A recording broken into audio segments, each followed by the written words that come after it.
नमस्कार दोस्तों, सुभाष की बात में आपका स्वागत है। संत कबीर कहते हैं कि जात न पूछो साधु की, पूछ लीजिए ज्ञान। पर हम अपने सामाजिक जीवन में जात पात से ऊपर नहीं उठ पाते, चाहे मामला शादी ब्याह का हो या चुनाव में प्रत्याशी चयन करने का। सभी राजनीतिक दल जाति और सामाजिक समीकरण को ध्यान में रखकर उम्मीदवार खड़े करते हैं, और वे कितने ही पढ़े लिखे क्यों ना हो, यूनिवर्सिटी में प्रोफेसर क्यों ना हो, वो जाति पाति को अहमियत देते हैं। जाति के उजागर होने पर या इसके चलते अपमानित होने के भय से लोगों ने अपने नाम के पीछे से कई लोगों ने सरनेम भी हटाए, और जाति जो है वो प्रकट ना हो इसकी कोशिश ये लोगों ने की। हम देखते हैं कि लगातार जो है जातिगत जड़ें इतनी गहरी है कि वो आसानी से समाप्त नहीं होती। इसलिए कई बार लोग जाति का कार्ड खेलते हैं, और राजनीतिक पार्टियां जो हैं वो जातियों के इस खेल को बखूबी समझती है। यही वजह है कि भाजपा जाति आधारित जो जनगणना होने जा रही है उसका विरोध कर रही थी। सुप्रीम कोर्ट ने शुक्रवार को बिहार सरकार को जाति आधारित सर्वेक्षण के नतीजे प्रकाशित करने के रोकने के अंतरिम जो निर्देश पारित करने से इनकार कर दिया। न्यायमूर्ति संजीव खन्ना और एसवीएन भट्टी की पीठ ने कहा कि जब तक प्रथम दृष्टा कोई मजबूत मामला ना हो, हम किसी भी चीज को रोक नहीं लगाएंगे। उन्होंने उन याचिकाकर्ताओं को धन्यवाद दिया जिन्होंने बिहार में जाति आधारित सर्वेक्षण को चुनौती देने वाली याचिकाओं को खारिज करने के पटना उच्च न्यायालय के आदेश के खिलाफ विशेष अनुमति याचिका दायर की थी। इससे पहले पटना हाई कोर्ट ने मंगलवार को बिहार में जाति आधारित गणना एवं आर्थिक सर्वेक्षण को चुनौती देने वाली आधा दर्जन याचिकाओं को खारिज कर दिया था।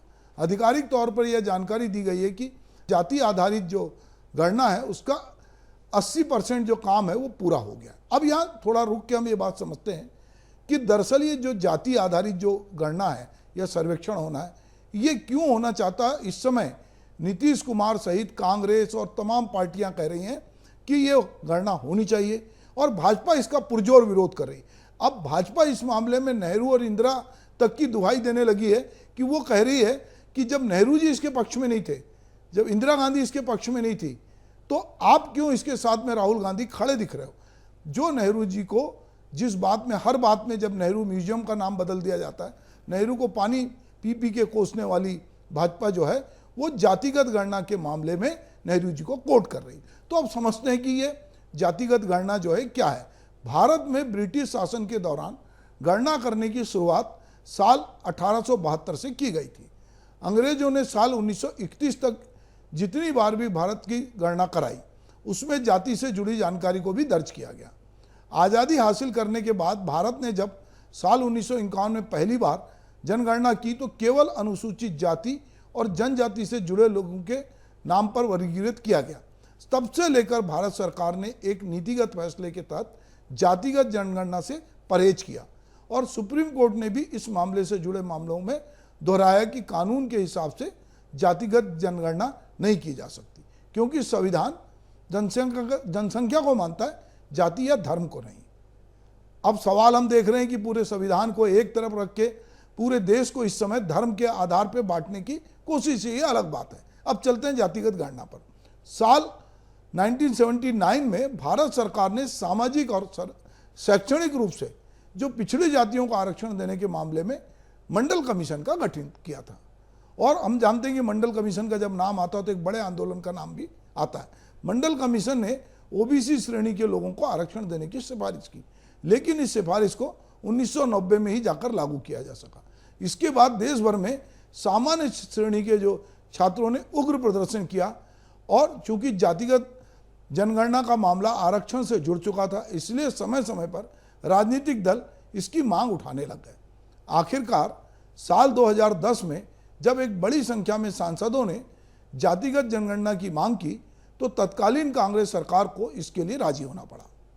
2011 में सामाजिक आर्थिक जातिगत जनगणना कराई गई, लेकिन इस प्रक्रिया को हासिल किए जाति से जुटे आंकड़े कभी सार्वजनिक नहीं किए। ऐसा नहीं है कि जातिगत गणना नहीं हुई, पर पता नहीं जो भी कारण रहा हो, जो लोग समझदार थे उनको लगा कि इससे पता नहीं क्या एक वैमनस्यता होगी या क्या मामला होगा, तो सबसे पहले 1915 में कर्नाटक में जातिगत गणना कराई गई, लेकिन इसमें हासिल किए गए आंकड़े कभी भी सार्वजनिक नहीं किए गए। जुलाई 2022 में केंद्र सरकार ने संसद में बताया कि 2011 में कराई गई सामाजिक आर्थिक जातिगत जनगणना में हासिल किए गए जातिगत आंकड़ों को जारी करने की कोई योजना नहीं है। इसके कुछ ही महीने पहले साल 2021 में एक अन्य मामले की सुनवाई के दौरान सुप्रीम कोर्ट में दायर एक शपथ पत्र में केंद्र सरकार ने कहा था कि साल 2011 में जो सामाजिक आर्थिक और जातिगत जनगणना कराई गई उसमें कई कमियां थी। इसमें जो आंकड़े हासिल हुए थे गलतियों से भरे हुए थे और अनुपयोगी थे। केंद्र का कहना था कि जहां भारत में 1931 में हुई पहली जनगणना में देश में कुल जातियों की संख्या 4147 थी, वहीं 2011 में हुई जातिगत गणना के बाद देश में कुल जातियों की संख्या निकली 46 लाख से भी ज़्यादा। इसका मतलब है कि हमने जब आज़ादी हासिल की और उसके बाद हम धीरे धीरे जब देश बढ़ता गया तो हम बहुत सारी जाति उपजातियों में विभक्त होते गए और हमारी जो जातिगत जड़ें थी वो गहरी होती गई। हम लोगों ने जात पात को बहुत तवज्जो दिया, चाहे हमारा चुनाव हो, चाहे शादी हो या कोई भी मामले हो, तो हमारे देश में जातियां बढ़ती गई, उपजातियां बढ़ती गई। अब जातिगत जनगणना के पक्ष में एक बड़ा तर्क ये दिया जाता है कि इस तरह की जनगणना कराने से जो आंकड़े मिलेंगे उन्हें आधार बना के सरकार की कल्याणकारी योजनाओं का लाभ समाज के उन तबकों तक पहुंचाया जा सकेगा जिन्हें इसकी सबसे ज़्यादा जरूरत है। अगस्त 2018 में केंद्र सरकार ने 2021 में की जाने वाली जनगणना की तैयारियों का विवरण देते हुए कहा था कि इस जनगणना में पहली बार ओबीसी का डाटा एकत्र करने की परिकल्पना की गई है, लेकिन बाद में केंद्र सरकार ने इस बात से किनारा कर लिया। दरअसल केंद्र में जब भी कोई सरकार आती है तो वो अपना हाथ खींच लेती है और जब वो विपक्ष में होती है तो वो जातिगत गणना के पक्ष में बोलती है। ऐसा बीजेपी के साथ भी हुआ और कांग्रेस के साथ। यहाँ दोनों का चरित्र एक सा दिखाई देता है। बहुत सारे मामले हम देखते हैं कि जो राजनीतिक पार्टियां हैं वो जब सत्ता में होती हैं तो कुछ और बोलती हैं, विपक्ष में होती हैं तो कुछ और बोलती हैं, और ये गड्ढमट बहुत बार होता है तो लोगों को समझ में नहीं आता जिस चीज़ के ये खिलाफ में थे या जिसके पक्ष में थे, सत्ता में आने के बाद ये उस तरह का आचरण क्यों कर रहे हैं। तो एक तरफ जातिगत जनगणना की बात है और उस पर बहस हो रही है, जबकि देश के हर दशक में होने वाली जनगणना 2021 में होनी थी लेकिन अभी तक नहीं हुई। अब कब होगी इसका जवाब फिलहाल तो नहीं दे पा रहे हैं, जबकि इन्हीं आंकड़ों की बदौलत ही सरकार राज्य को बजट आवंटित करती है और स्कूल बनाने से लेकर निर्वाचन क्षेत्र तक में जो है वो सारी सीमाओं का निर्धारण इन्हीं जो आंकड़े होते हैं इनसे होता है। आंकड़ों की अहम भूमिका इस तरह के बजटिंग में और योजना बनाने में होती है, लेकिन पहली बार ऐसा है कि हर दशक में होने वाली जनगणना में देरी हो रही है। जो जनगणना 2021 में होने वाली थी वह अभी तक नहीं हुई है और कब होगी इसको लेकर भी स्पष्टता नहीं है।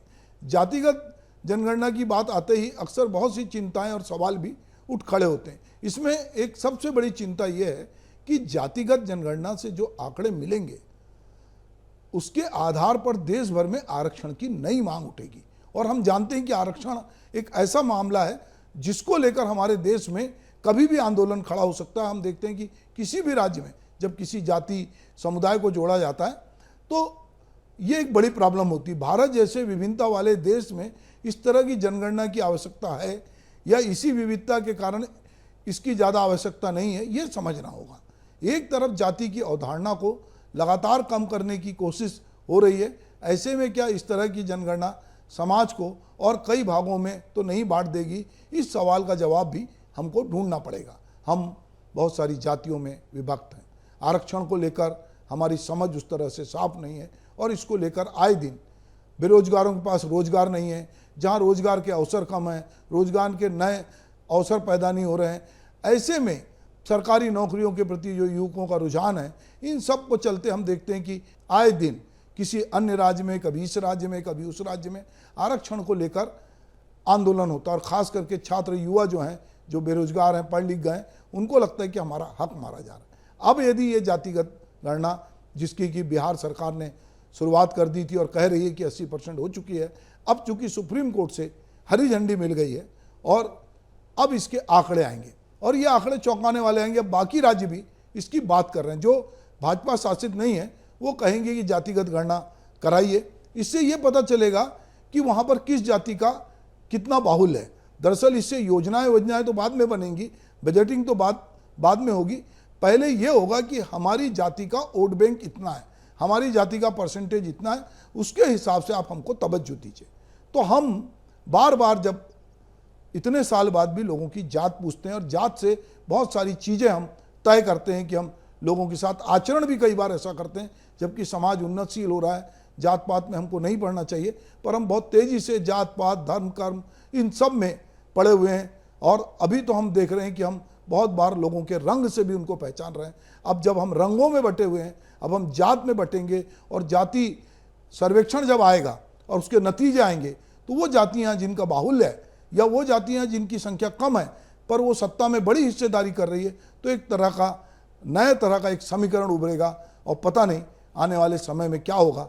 पर राजनीतिक पार्टियां, खासकर नीतीश कुमार जैसे लोग बहुत अच्छे से जानते हैं कि भाजपा का ये जो धार्मिक गठबंधन है या जो धार्मिक ताकत है या वो जो हिंदुत्व की बात कर रही है, इसकी तोड़ इस समय यदि कोई सबसे बड़ी है तो वो जातिगत सर्वेक्षण है, जातिगत जानकारी है। और इसीलिए नीतीश कुमार इसको कराना चाहते हैं और भाजपा इसका विरोध कर रही है। नमस्कार।